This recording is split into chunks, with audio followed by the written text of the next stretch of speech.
परम शांति माँ, आपने बहुत ही अच्छा मेहनत कर करके इतना अच्छा ये जो स्पिरिचुअल गैलरी बनाई है, आपकी जीवन की जो तपस्या है, मेहनत है, इसको देख के पूरी मतलब ये देखने के लिए पूरी दुनिया तड़पेगी कि क्या माँ ने बनाया है।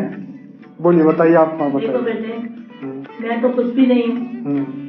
ये तो कराने वाला बड़ा है और जिससे वो कराना चाहता है उसे करा सकता है। वो अथाह शक्तिमान है। तो उसने मुझे सिलेक्ट किया कि मैंने ये जब ज्ञान समझा और मैंने उसको चित्रों द्वारा दिखाने की कोशिश की है, जो मैंने सोचा समझा ज्ञान को, उसको मैं प्रकट करने के लिए मैंने ये चित्र बनाए हैं। और मेरी बचपन से तलाश थी कि भगवान कैसा है, कहाँ होगा, कहाँ मिलेगा, वो किस रूप में है। तो अनेक प्रश्न मेरे अंदर थे कि आकाश क्या है, आकाश के ऊपर क्या है। तो आकाश मुझे ऐसे लगता था बचपन में जैसे एक पिंजरे के अंदर में बंद हूँ। तो मैं ऐसे सोचती रहती थी बहुत ज्ञान के बारे में। तो उन प्रश्नों के जवाब मुझे बापूजी से मिले।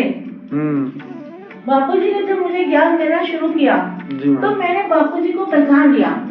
तो मुझे बापूजी ने जन्म से ही ज्ञान की आंख दी हुई थी, ज्ञान का छल मेरे अंदर था, जो बचपन से सत्य ज्ञान को ढूंढ रहा था। कभी भी मेरे मन में जो प्रश्न थे, हर प्रश्न के पर्दे खुलते गए और बापूजी मुझे ज्ञान देते गए और मैं हैरान होती गई कि जो मेरे अंदर प्रश्न थे वही ज्ञान बापूजी मुझे दे रहे हैं।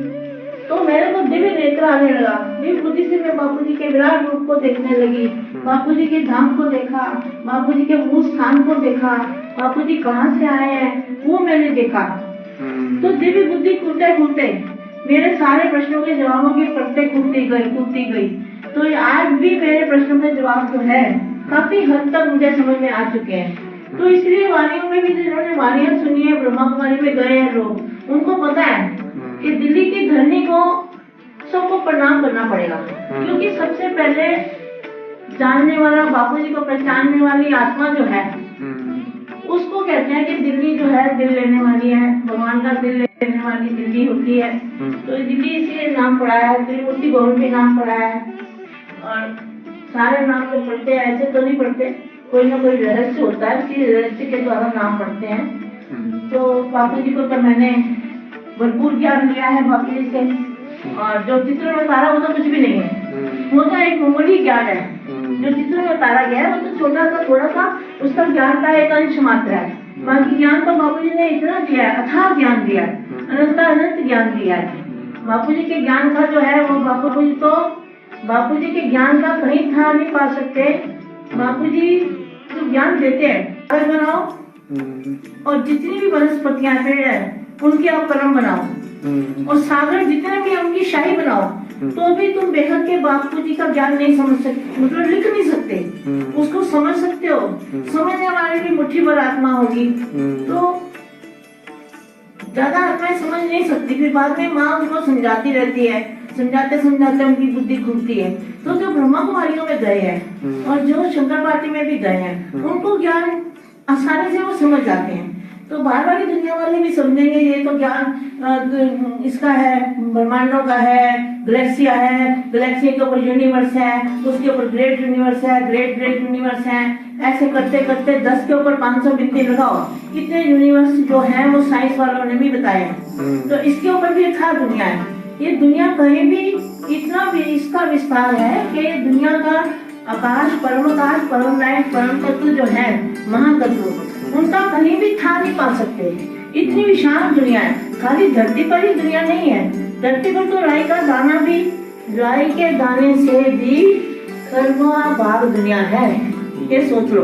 तो आकाश तत्व जो हमारा, जो आकाश तत्व है, जिस आकाश तत्व में हम रहते हैं, वो आकाश तत्व जो है, वो आकाश तत्व भी राई का दाना है, ये समझ लो। जिस आकाश तत्व को, आकाश तत्व का अंत साइंस वाले भी अभी तक वहां नहीं पहुंचे हैं, वो भी राई का दाना है। उसके ऊपर जो है गैलेक्सियां, यूनिवर्स है, अनंत दुनिया है और अनंत रंग है, अनंत तत्व है। उसका तो बयान मैं कैसे इसमें कर सकती हूँ। वो तो सामने आए, कोई ज्ञान समझे और उसका नेत्र खुले और उसकी बुद्धि विशाल हो, तो वो ज्ञान प्राप्त कर सकता है। परम शांति।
save the masjid.